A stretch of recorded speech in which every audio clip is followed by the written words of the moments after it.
নমস্কাৰ সময় সমূহ দৰ্শকে স্বাগতম জনাইছো আমাৰ বিশেষ অনুষ্ঠান শিল্পীৰ পৃথিৱীলৈ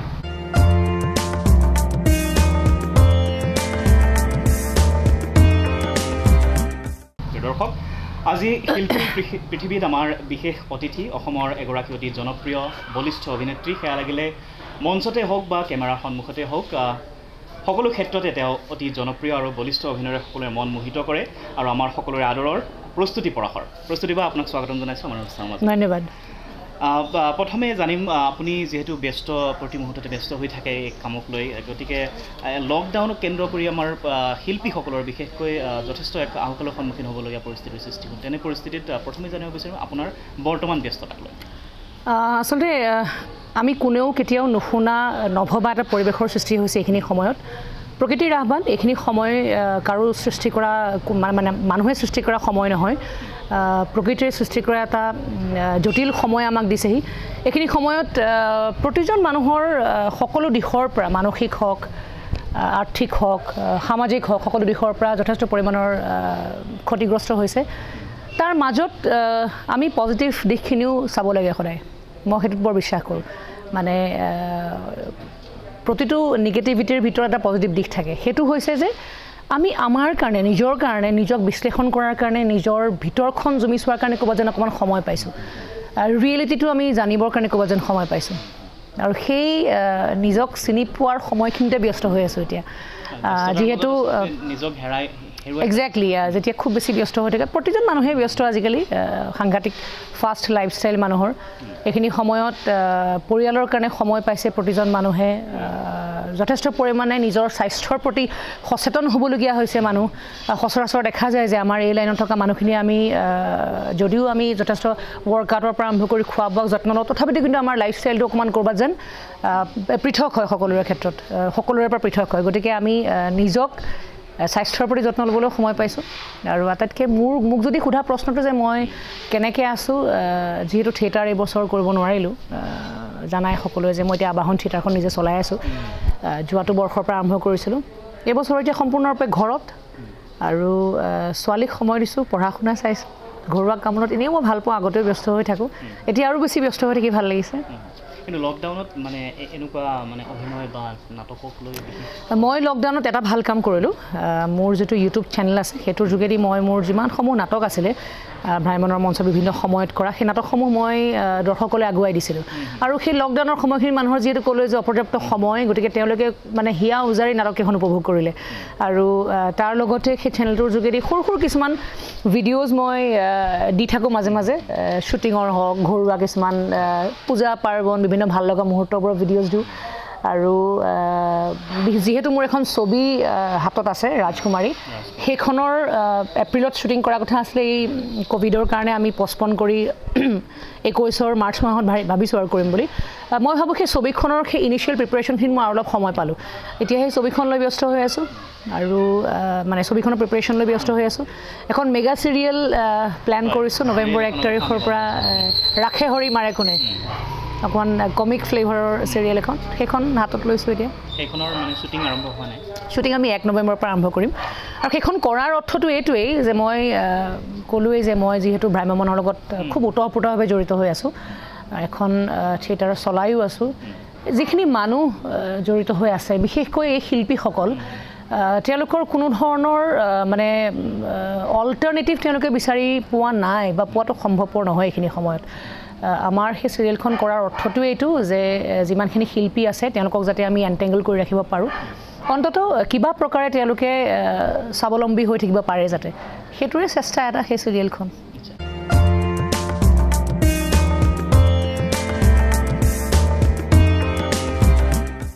লকডাউনৰ প্ৰসংগতে এটা কথা জানিব বিচাৰিম আপুনি সকলোৱে আপুনি যথেষ্ট ফিট আৰু খুব ধুনীয়াকৈ নিজক এনেকৈ মেইনটেইন কৰি ৰাখিছোঁ নেকি নিশ্চয় ফ'ল' কৰে বহুতে অভিয়াছলি গতিকে লকডাউনত আমি দেখিছোঁ বহুতৰে আকৃতিৰ পৰিৱৰ্তন ঘটিল গতিকে আপুনি কিন্তু নিজকে ফিট কৰি কেনেকৈ নহয় আচলতে কি জানা যদি মানুহে ভাবে যে মই দিনটোৰ 1 ঘণ্টা জিম কৰিম বাকী গোটেই সময়খিনি মই খাই বৈ ৰিলেক্স হৈ থাকিম তেতিয়া কিন্তু মানুহৰ সেই 1 ঘণ্টা জিমে কামত নাহে মই বিশ্বাস কৰোঁ মানুহৰ স্বাস্থ্য নিৰ্ভৰ কৰে দৈনন্দিন আমি গোটেই দিনটোত 24 ঘণ্টাত আমি কেনেকৈ নিজকে মবিলাইজ কৰি ৰাখোঁ আৰু মই ক'লোৱেই যে মই আগৰ পৰা ঘৰুৱা কাম বন খুব কৰোঁ যিখিনি আমাৰ এগৰাকী গৃহিণীৰ যিখিনি কাম আৰু এগৰাকী গৃহিণীৰ কেতিয়াও ছুটি নাই গৃহিণীৰ কেতিয়াও লকডাউন নাই গৃহিণীৰ কেতিয়াও কোনো ধৰণৰ অফ নাই কোনো দেওবাৰ নাই কোনো ধৰণৰ হলিডে নাই গতিকে যেনেধৰণে এগৰাকী মাতৃ এগৰাকী পত্নী এগৰাকী গৃহিণীয়ে ব্যস্ত হৈ থাকে তেনেকৈ ব্যস্ত হৈ থাকি স্বাস্থ্যৰ প্ৰতি যত্ন লোৱাটোহে মই ভাবোঁ বেছি আমাৰ কাৰণে ইম্পৰ্টেণ্ট হয় আৰু বেছি কামত আহে আমাৰ তেনেধৰণে ফিট হৈ আছোঁ কাৰণ মই আজিলৈকে কোনো ধৰণৰ জিমত মই যোৱা নাই বা ৰেগুলাৰ তেনেকৈ মই বোলে ৱৰ্কআউট কৰিছোঁ সেইটোও নহয় ঘৰুৱা যিখিনি কামত মই ব্যস্ত হৈ থাকোঁ বা নিজক মবিলাইজ কৰি ৰাখোঁ তেনেধৰণে হৈ থাকে দেখোন আৰু দ্বিতীয় কথাটো হৈছে কেতিয়াবা আমি যেতিয়া আলস্য ভাৱ আহে আমাৰ মনলৈ যেতিয়া কাম নাথাকে কামত ব্যস্ত হৈ থাকিলে মানুহে খোৱা বোৱাৰ প্ৰতি মানে যিটো আমাৰ খোৱাৰ কাৰণেহে আহে ফেটছবোৰ বা আমাৰ লাইফষ্টাইলটোৰ পৰা আহে সেই খোৱাৰ ক্ষেত্ৰত আলস্য হৈ থাকিলে কাম চাম নাথাকিলে মানুহে বেছি খাবলৈ মন যায় ব্যস্ত হৈ থাকিলে সেইবোৰ প্ৰতি অলপ কমি থাকে আৰু চিন্তাধাৰাবোৰ কিন্তু আপুনি কৈছে আপুনি জিমত নাযায় মোৰ বিশ্বাস নহয় কিন্তু নাই আজিলৈকে মই কোনো জিমত যদি গৈছোঁ কেতিয়াবা মই হাৰ্ডলি চাগে এসপ্তাহ বা 10 দিনৰ কাৰণে এটা জিমলৈ গৈছোঁ মই কিবা নাজানো মই নিমিলেগৈ মোৰ বিশেষ প্ৰিপাৰেশ্যনৰ কাৰণে যাবলৈ নহয় এনেই নৰ্মেলি মই মহাদেৱদাৰ জিমত কেইদিনমান কাৰণে গৈছিলোঁ সেইটো বোধহয় মা কালিৰ আগে তাৰ পাছত যিহেতু মোৰ ছোৱালী এতিয়া 11 বছৰ তাইকো যথেষ্ট সময় দিব লাগে আৰু ঘৰুৱা কামবোৰ পাহৰিয়ে নাপাওঁ দেখোন নিজৰ কাৰণে এক্সট্ৰাকৈ একোটা সময় উলিয়াবলৈ সেইকাৰণে সেই দিনৰ যিমানবোৰ কাম থাকে তাৰ মাজতে যিখিনি ৱৰ্কআউট কৰিব লাগে তেনেকৈয়ে কৰি গৈ থাকোঁ মই আৰু ফ্ৰী হেণ্ড বা ঘৰত যিখিনি মই সেই মানুহখিনিৰ লগত থাকি পেলাই যিখিনি সময় দিব পাৰোঁ সেইটো বেছি ভাল পাওঁ সেইকাৰণে চাগে জিমত যোৱা হোৱা নাই আজিলৈকে মনো ভাল লাগে পৰিয়ালৰ কাৰণেও লাভজনক এতিয়া যিহেতু মই ভ্ৰাম্যমান থিয়েটাৰৰ কথা আপুনি কৈছে থিয়েটাৰে হওক বা আমাৰ শিল্প জগতৰ লগত ব্যস্ত বহুতেই কাম বাদ দিবলগীয়া হৈছে এই ক্ষেত্ৰৰ তেনে পৰিস্থিতিত বহুতেই ব্যৱসায় চব্জিৰ ব্যৱসায়ো কিছুমানে কৰিবলগীয়া পৰিস্থিতিৰ সৃষ্টি হৈছে গতিকে এই ক্ষেত্ৰত তেওঁলোকক লৈ কি ভাবে বা তেওঁলোকক আকৌ আচলতে কি জানা এই যিটো এণ্টাৰটেইনমেণ্ট মিডিয়াম য'ত মানে পাব্লিক গেডাৰিংটো আটাইতকৈ বেছি গুৰুত্বপূৰ্ণ ন আমি যিখিনি কাম কৰোঁ ছবিয়ে হওক থিয়েটাৰে হওক নাটকেই হওক বিভিন্ন সৃষ্টিশীল কামত সদায় দৰ্শক থাকিলেহে আমি থাকোঁ দৰ্শক থাকিলেহে আমাৰ অস্তিত্ব থাকে গতিকে যেতিয়া সেই দৰ্শকৰ সীমাবদ্ধতা আহি যাব গতিকে আমাৰ কামৰ সীমাবদ্ধতা আহি যাব আৰু প্ৰতিজন শিল্পী কলা কুশলীৰ ক্ষেত্ৰত সাংঘাতিক ধৰণৰ বিপৰ্যয়ৰ সন্মুখীন হৈছে প্ৰতিগৰাকী কাৰণ এণ্টাৰটেইনমেণ্টটো সদায় শেষত আহে মানুহৰ যিখিনি বেছিক ৰিকুৱায়াৰমেণ্ট সেইখিনি লৈ পেলাইহে মানে খাদ্য বাসস্থান সকলো হোৱাৰ পিছতহে বিনোদন আহে আৰু কিন্তু যেতিয়া বন্ধ হ'বলগীয়া হয় তাতকৈ প্ৰথমতে বিনোদন বন্ধ হয়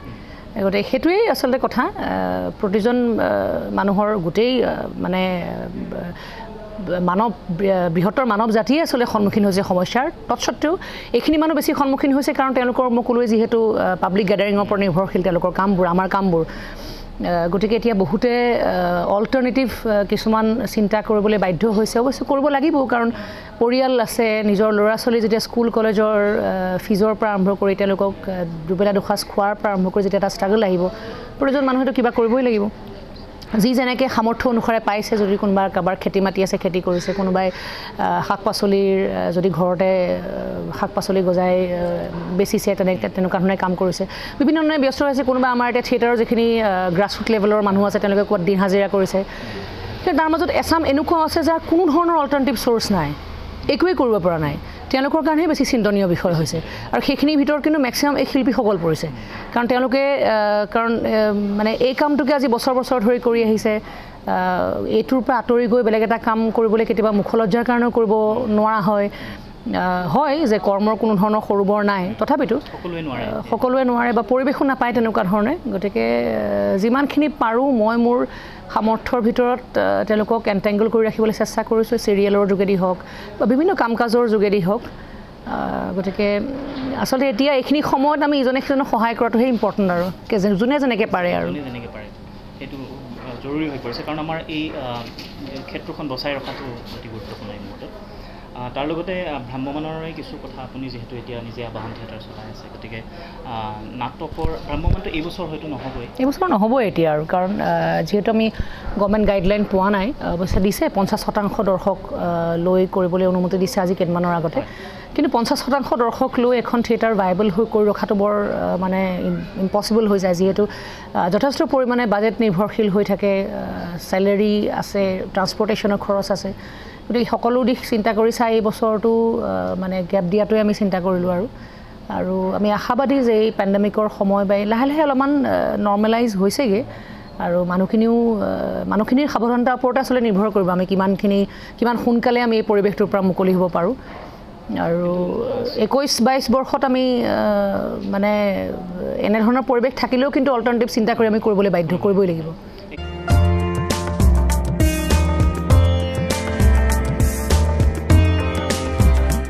সেইটোৱে কথা মানে মই ভাবিছোঁ যে যিহেতু ইমান দিন বন্ধ হ'লে এই বৰ্ষটো বন্ধ হ'ব তেনে পৰিস্থিতিত অহা বৰ্ষত যে মূৰ দাঙি উঠিব পাৰিব সেইটো নহয় আচলতে ভ্ৰাম্যমান যদি অকল ভ্ৰাম্যমানৰ কথা কোৱা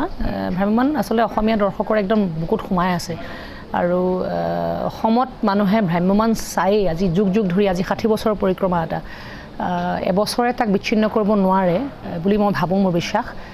তাৰ মাজতো কিছুমান এনেকুৱা ধৰণৰ কথা আছে যেতিয়া এবছৰ গেপ পৰিব কোনোবা এজন মানুহে আজি ধৰি লোৱা দীঘলীয়া সময় ধৰি ভ্ৰাম্যমানত জড়িত হৈ আছিলে তেওঁ এই এবছৰ গেপতটো অল্টাৰনেটিভ কিবা এটা যদি কামত গুচি যায় তাৰপিছত তেওঁ সেই কামটো বাদ দি আকৌ ভ্ৰাম্যমানলৈ প্ৰত্যাৱৰ্তনটো কিমানখিনিলৈকে সম্ভৱপৰ হ'ব সেইবোৰ পইণ্ট আছে কিন্তু আমি আশাবাদী সময় চাগে মই ক'লোৱে যে প্ৰতিটো বস্তুৰ মাজত প্ৰতিটো আন্ধাৰৰ মাজত মানে প্ৰতি আন্ধাৰৰ মাজত এটা পোহৰ থাকে পোহৰ ৰেঙনি থাকে গতিকে সেইখিনি সময়ত চাগে সকলো ঠিক হ'বগৈ আশাবাদী হ'বই লাগিব আমি আশাতে বান্ধ খাই আছে গোটেই পৃথিৱীখন ভ্ৰাম্যমানৰ নাটকক লৈ বহু সময়ত প্ৰশ্ন আপুনি কৈছে ভ্ৰাম্যমান অসমীয়াৰ মানে বুকুৰ কুটুম তেনে পৰিস্থিতিত থিয়েটাৰক লৈ শেহতীয়াভাৱে নাটক কিছুমানক লৈ বিতৰ্কৰ সৃষ্টি হয় মানদণ্ড কিছু নিম্নগামী হোৱা বুলি একাংশ অভিযোগ কৰিব বিচাৰে যিহেতু আপুনি এতিয়া নিজেই হৰ্তাকৰ্তা কি ক'ব আচলতে সেইটো নিৰ্ভৰ কৰে গোটেই প্ৰডাকশ্যনটোৰ ওপৰত কোনখন থিয়েটাৰত কৰিছে সেইটোৰ ওপৰত নিৰ্ভৰ কৰে হয় নোহোৱা নহয় কেতিয়াবা পৰিলক্ষিত হয় যে কোনোবা এখন নাটকত যিটো আগৰ ধাৰা আছিলে সেই ধাৰাটো অব্যাহত হৈ থকা নাই কিন্তু মই যিমানখিনিলৈকে চেষ্টা কৰিছোঁ মোৰ সামৰ্থ্য অনুসৰি মই চেষ্টা কৰোঁ যে দৰ্শকক প্ৰতি বছৰে মই কিবা এটা বাৰ্তা দিব পাৰোঁ আৰু মানে বিনোদনটো লাগিবই কাৰণ তো বিনোদনৰ মাধ্যম এটা গতিকে বিনোদনৰ মাজত আমি অন্ততঃ আমাৰ যিখিনি দায়বদ্ধতা সেইখিনি পালন কৰি দৰ্শকক 2 ঘণ্টা 2.5 ঘণ্টা সময় বহুৱাই ৰাখি অন্ততঃ ভাল কিবা এটা কথা যদি ক'ব পাৰোঁ নাটকখনৰ যোগেদি সেইটো সদায় চেষ্টা কৰোঁ আৰু তাৰেই পৰিণতি হৈছে মই যোৱা বছৰ মূলা গাভৰু কৰিছিলোঁ মই আবাহনখন নিজৰ তত্ত্বাৱধানত লোৱাৰ পিছতে মই মানে এনেধৰণৰ প্ৰচেষ্টা এটা প্ৰতি বছৰ কৰি যাম বুলি মই মানে নিজৰ ভিতৰতে প্ৰতিশ্ৰুতিবদ্ধ হৈছোঁ কাৰণ দৰ্শকেও তেনেধৰণৰ আহ্বান দিছে যে লিগেচি আছে একজেক্টলি আজি 40 বছৰৰ ইমান এটা সুনাম আছে সেই সুনামটো অক্ষুণ্ণ ৰখাটোৱে মোৰ আচলতে গুৰু দায়িত্ব এতিয়া আৰু যোৱা বছৰ যিহেতু এতিয়া মূলা গাভৰুৰ পৰা সাংঘাতিক ধৰণৰ বিপুল সঁহাৰি পালোঁ আমি দৰ্শকৰ যদিও কা আন্দোলনৰ পৰা আৰম্ভ কৰি কৰোণাৰ কাৰণে আমি আগতীয়াকৈ বন্ধ কৰিবলগীয়া হ'ল তৎসত্ত্বেও কিন্তু ঈশ্বৰৰ কৃপাত নটৰাজৰ কৃপাত খুব সুন্দৰকৈ গোটেই বছৰটো চলি গ'ল আমাৰ আৰু প্ৰায় উজনি নামনি মধ্য অসম সকলোতে মূলা গাভৰু কিমান আঁকোৱালি ল'লে প্ৰতিজন দৰ্শকে তাৰ লগতে মেম চাহাব এগৰাকী স্পেচিয়েলি এবল্ড ছোৱালীৰ সফলতাৰ কাহিনী আমি সদায় তেনেধৰণৰ মানুহবোৰক মানে তেওঁলোকৰ সদায় দুখখিনি আমি দেখুৱাবলৈ চেষ্টা কৰোঁ ইয়াত কিন্তু আমি সফলতাখিনি দেখুৱাবলৈ চেষ্টা কৰিছোঁ যাতে আৰু 10জন মানুহ ইনস্পায়াৰ হয় আৰু তুমি বিশ্বাস নকৰিবা সেই মেম চাহাব নাটকখন চাই বহুত ঠাইত বহুত অভিভাৱকে নিজৰ মাক দেউতাকে যাৰ সন্তান হয়তো এনেকুৱা স্পেচিয়েলি এবল্ড সন্তান তেওঁলোকে ইনস্পায়াৰ হৈছে যে যদি এই চৰিত্ৰটোৱে পাৰে আমাৰ সন্তানেও পাৰিব এটা মনত সাহস পাইছে তেওঁলোকে সেইটোৱে আচলতে আমাৰ বাৰ্তা সামাজিক বাৰ্তা আৰু যিমানখিনিলৈকে চেষ্টা কৰোঁ যাতে সেই মানদণ্ডটো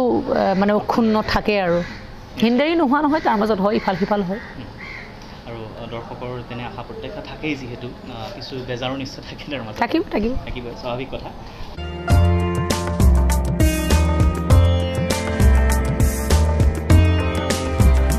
এতিয়া আপুনি ৰাজনৈতিক বা সামাজিক ক্ষেত্ৰতো যথেষ্ট সক্ৰিয় আমি দেখি আহিছোঁ কা আন্দোলনতো আপোনাক সক্ৰিয় হোৱা দেখিছিল তেনে পৰিস্থিতিত কা আন্দোলনৰ বৰ্তমান শেহতীয়া যিটো মানে সামৰণি খুব দুখজনক বুলি ভাবোঁ মই ব্যক্তিগতভাৱে ভাবোঁ একাংশ শিল্পী এক প্ৰকাৰ বিক্ৰী গ'ল শিল্পীয়ে হওক বা সাংস্কৃতিক কৰ্মীয়ে হওক আপোনালৈ কোনো ৰাজনৈতিক দলৰ অফাৰ অহা নাছিল মই আগতেই স্পষ্ট কৰি দিছিলোঁ এই কথাটো যে মোৰ প্ৰত্যক্ষ ৰাজনীতিত কোনো ধৰণৰ মোৰ ইণ্টাৰেষ্ট নাই এইকাৰণে যে মই সেইখন পৃথিৱীৰ বিষয়ে মোৰ জ্ঞান বৰ সীমিত আৰু অৱশ্যে এটা কথাও হয় যে পৰোক্ষভাৱে ৰাজনৈতিক বিশ্লেষণবোৰ প্ৰতিজন মানুহৰ থকাটো বৰ দৰকাৰ কাৰণ এতিয়া গোটেই বিশ্বব্ৰহ্মাণ্ডৰ যিটো পৰিৱেশ এই পৰিৱেশটোত আমি প্ৰতিজন মানুহৰ সচেতনতাৰ ওপৰতে নিৰ্ভৰ কৰিব আমাৰ উন্নয়ন আমাৰ উন্নতি নিজৰ উন্নতি দেশখনৰ উন্নতি সমাজৰ উন্নতি গতিকে প্ৰতিজন মানুহ সচেতন হৈ থকাটো বৰ দৰকাৰ ইয়াত আৱেগৰ বশৱৰ্তী হৈ কোনো ধৰণৰ ৰাজনৈতিক সিদ্ধান্ত লোৱাটো অনুচিত বুলি মই ভাবোঁ মোৰ বিশ্বাস যদিও প্ৰত্যক্ষ ৰাজনীতিত মই নিজে সোমাবলৈ মোৰ ইচ্ছা নাই কিন্তু পৰোক্ষভাৱে ৰাজনৈতিক বিশ্লেষণ কিছুমান কৰিবলৈ সীমিত জ্ঞানৰ পৰা কৰিবলৈ চেষ্টা কৰোঁ আৰু এতিয়া পৰিৱেশটো এনেকুৱা হৈছে যে সকলো বস্তু গ্লেমাৰ শব্দটো আচলতে এতিয়া অকল সৃষ্টিশীল কামত নহয় গ্লেমাৰ শব্দটো চবতে সংযুক্ত হৈ পৰিছেগৈ ৰাজনীতিৰ ক্ষেত্ৰখনতো সেই গ্লেমাৰ শব্দটো সংযুক্ত হৈ পৰিছে গতিকে মানুহে সদায় মানে পপুলাৰিটিৰ কাৰণে জনপ্ৰিয়তাৰ কাৰণে বহুত কাম কৰি থাকে সেয়া লাগিলে সাংস্কৃতিক ক্ষেত্ৰতে হওক ৰাজনীতিক ক্ষেত্ৰতে হওক আৰু সকলোৰে নিজৰ নিজৰ কিছুমান ডিচিশ্যন থাকে অৱশ্যে সকলোৰে নিজৰ নিজৰ কিছুমান লক্ষ্য থাকে আৰু খালি এটা কথাই মই ক'ব বিচাৰিম যে প্ৰতিজন মানুহৰ সেয়া লাগিলে শিল্পীয়ে হওক সাংস্কৃতিক কৰ্মীয়ে হওক এজন সাধাৰণ নাগৰিকেই হওক কোনোবা এজন বিষয়া হওক কোনোবা এজন মানে ৰাজনৈতিক কৰ্মী হওক প্ৰতিজন মানুহৰ নিজৰে যিটো বিচাৰে সেইটোৰ প্ৰতি সচেষ্ট হ'ব লাগে আৰু খুব ক্লিয়াৰ হ'ব লাগে আমি কি বিচাৰিছোঁ যদি সেইটোৰ প্ৰতি আমি ক্লিয়াৰ নহওঁ তেতিয়াহ'লে আমাৰ সিদ্ধান্তবোৰ দুমোজাত পৰিবই সিদ্ধান্তবোৰ ইফাল সিফাল হ'বই মই ক্লিয়াৰ মই কি বিচাৰোঁ মই ক্লিয়াৰ মোৰ মানসিকতাই কি কয় সেইকাৰণে মোৰ স্থিতিবোৰ স্পষ্ট হৈ আছে এতিয়ালৈকে কিন্তু একাংশ যে হঠাৎ স্থিতি সলনি সেইটো সেই তেওঁলোকৰ নিজৰ ব্যক্তিগত সিদ্ধান্ত আৰু যথেষ্ট পৰিমাণে প্ৰভাৱ পেলাইছে আৰু তেওঁলোকৰ সেই সিদ্ধান্তবোৰে আচলতে আমাকো বৃহত্তৰ গোটেই সাংস্কৃতিক সমাজখনক মানে সমাজখনলৈ প্ৰশ্নবোধক চিন লৈ আহিছে মানে বিশ্বাসৰ তোলা চানিখনত সকলোকে মানে এতিয়া মানুহে ৰাইজে বিশ্লেষণ কৰি চাইছে কৰাটো উচিতো কিন্তু মই বাৰে বাৰে কওঁ যে জনসাধাৰণ এতিয়া সচেতন হ'বৰ হ'ল প্ৰতিজন মানুহক বিশ্লেষণ কৰি চাবৰ হ'ল কোনোবা এজন জনপ্ৰতিনিধি বুলি ক'লেতো শিল্পীসকলো পৰে ৰাজনৈতিক কৰ্মীসকলো পৰে তেওঁলোকে কিবা এটা ক'লেই বুলিয়েই যে আমি বিশ্বাস কৰিম সেইটো নহয় আমি নিজৰ বিবেক বুদ্ধিৰে বিশ্লেষণ কৰি চাব লাগে কোনটো সত্য কোনটো অসত্য কোনটো আমাৰ কাৰণে ভাল কোনটো বেয়া যদি আমাৰ সেই বিশ্লেষণ কৰা কেপাচিটিখিনি থাকে সক্ষমতাখিনি থাকে তেতিয়াহ'লে আমি ঠগন কম খাম বুলি মই ভাবোঁ কাৰণ দেখি অহা হৈছে যে প্ৰতিটো সময়ত ৰাইজকে সদায় ঠগি নিজৰ লক্ষ্যত উপনীত হৈছে প্ৰতিজন মানুহ ৰাজনৈতিক দল গতিকে ৰাইজ এতিয়া সচেষ্ট হ'বৰ হ'ল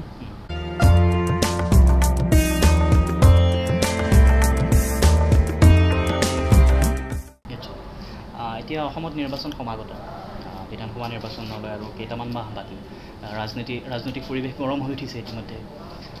এতিয়া ৰাজনৈতিক দলবোৰৰ কিছু বিতৰ্কিত মন্তব্য আমি শুনিবলৈ পাইছোঁ চৌদিশে প্ৰভাৱ পেলাইছে অসমত নোহোৱা কিছুমান কথা আমি শুনিবলৈ পাইছোঁ যি আমাৰ অসমত এনেধৰণৰ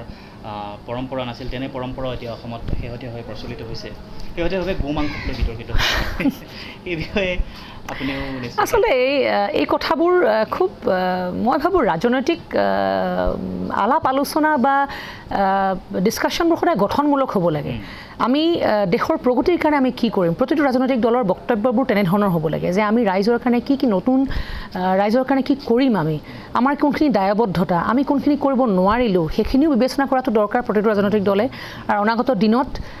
আমি কি কথাৰে আশ্বস্ত কৰিব পাৰিম আৰু এটা কথা সঁচা যে যিকোনো ৰাজনৈতিক দলৰ তেওঁলোকৰ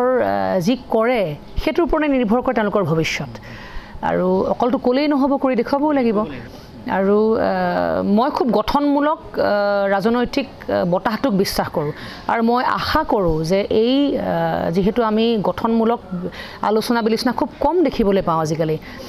প্ৰায় দেখা যায় যে বোকা চুটিৰ ৰাজনীতিয়ে কৰি থাকে প্ৰতি সময়ত সেইখিনিৰ পৰা আঁতৰি আহি এটা সময়তো দিল্লীত যেতিয়া কেজৰিৱাল চৰকাৰ আহিছিলে তেওঁলোকেতো সেই মানে পজিটিভ দিশবোৰলৈ তেওঁলোকে ৰাইজৰ ওচৰলৈ আগবাঢ়ি আহিছিলে আৰু তাৰ কাৰণে দ্বিতীয়বাৰ তেওঁক মানে মুখ্যমন্ত্ৰী কৰিলে দিল্লীৰ ৰাইজে জনগণে গতিকে মই ভাবোঁ তেওঁ কি কৰিছে সেইটোৰ ওপৰত নিৰ্ভৰ কৰে এজন প্ৰতিনিধিয়ে তেওঁ কি কৰিছে তেওঁ কি কৰিব সেইখিনি কথাহে বেছি গুৰুত্ব পাব লাগে য'ত এনেধৰণৰ কথাবোৰে গুৰুত্ব পাই আছে আমাৰ অসমখনত বিশেষকৈ খুব দুখ লগা আচলতে অৱস্থা কাৰণ অসমখন বিভিন্ন সমস্যাৰে জৰ্জৰিত নিবনুৱা সমস্যা আগৰ পৰাই আছে কিন্তু এই মানে জটিল সময়খিনিতো আৰু বেছি নিবনুৱা সমস্যাৰ সন্মুখীন হৈছেগৈ মানুহখিনি সেই সমস্যাবোৰ আছে বানপানীৰ সমস্যা আছে ইমান গৰাখহনীয়াৰ সমস্যা আছে প্ৰাকৃতিক সম্পদসমূহৰ সমস্যা আছে সেইবোৰৰ ওপৰত কিয় বিশ্লেষণ নহয়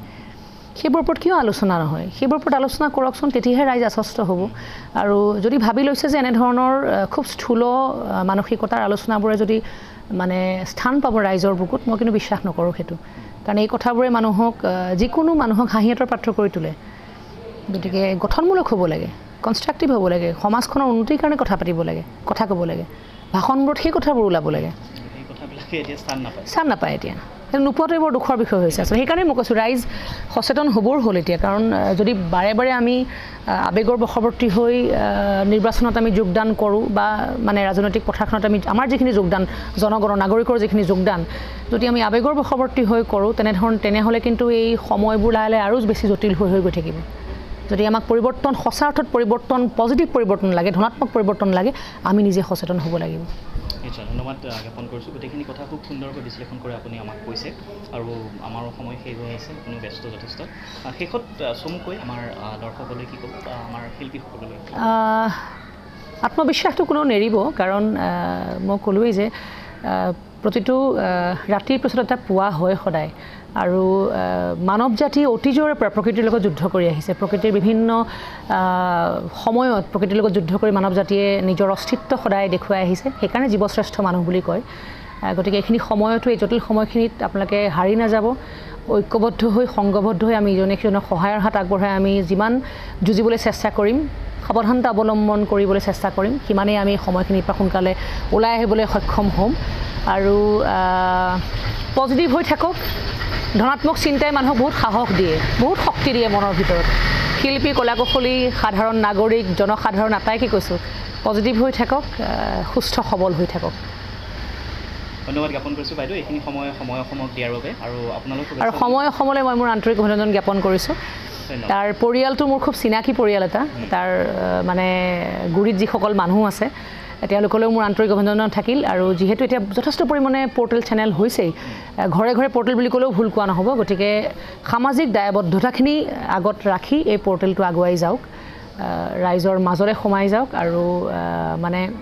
এতিয়া কেৱল TRPৰ দৌৰ সকলোতে TRPৰ দৌৰ কেৱল চেনেলত নহয় TRPৰ দৌৰ সকলোতে চৌদিশে TRPৰ দৌৰ গতিকে এই দৌৰটোত TRP পাব যদিহে সত্যৰ লগত থকা যায় তেতিয়া অলপ লাগিলে চাগে দীৰ্ঘম্যাদীও হ'ব দেৰি হ'ব কিন্তু TRPটো অহাটো কিন্তু খাটাং এই মানে যিবোৰ চলি থকা দেখোঁ এতিয়া পৰ্টেলবোৰত সেই বস্তুবোৰে কিন্তু মানে হস্ৰমাদি আঁচনিৰ নিচিনা হয় কম সময়ত TRPটো আহিব কিন্তু খুব কম সময়লৈহে থাকিব গতিকে সৎ পথত থাকি কাম কৰি যাওক মই তাৰে কামনা কৰিছোঁ হেৰাই নগ'লেই হ'ল আৰু নাযায় বুলি বিশ্বাসো আছে আমিও সেই আশালৈয়ে কাম কৰিছোঁ আমাক শীঘ্ৰেই সেই জনপ্ৰিয়তা নিশ্চয় নালাগে যিয়ে নহওক বাইদেউ আপোনাক ধন্যবাদ জ্ঞাপন কৰিছোঁ আন্তৰিকতাৰ এই সময়খিনি এনেদৰে লগ পাম সেই আশা কৰিছোঁ আৰু লগতে আপোনাক শুভেচ্ছা জনাইছোঁ অনাগত আপোনাৰ কামসমূহ সফল হ'ব ধন্যবাদ আৰু লগতে সময় দৰ্শকক ধন্যবাদ জ্ঞাপন কৰিছোঁ এইখিনি সময় আমাৰ অনুষ্ঠান উপভোগ কৰাৰ বাবে চাই থাকিব সময় ধন্যবাদ